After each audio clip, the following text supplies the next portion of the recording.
اصطلاحات ایرانی‌ها پارت 2. داداش واقعا تو تابستون خربزه میچسبه. بزن ببین چی گرفتم. عسله. با عسل نباید بخور. این چیه؟ داداش هر کی خربزه میخوره پا لرزش میشینه. باشو بابا این بنده خدا تازه داغ دیده بود. اصلا مگه میشه آدم تو یه ماه 2 بار داغ ببینه؟ قربان 5 روز چیزی نخوردین، بفرمایید کباب داغ.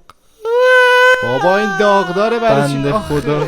بابا بچه خوب این حرفا به تو نمیرسه. پسر خوب مفرد میکنم به تو نمیرسه. داداش نمیرسه. بابا ببین به خدا برسم پارت میکنم پسر به خوب. تو نمیرسه، به منم نمیرسه. الان نمیرسیم کلا. نمیرسه. من فهمیدم یکی از بین خودمون داره جاسوسی میکنه. قربان ما فهمیدیم جاسوس کیه. واقعا؟ خب فقط یه اسم بهم بگو. قربان بگو. برادرتونه. حرف نزن. اما قربان این واقعیت داره. اسم داداشم میاد دهن تو آب بکش. با چی؟ ببین من خودم از خمیر دندونا و دهانشویی ویتارکس استفاده میکنم. واقعا تو کیفیت حرف اولو میزنن.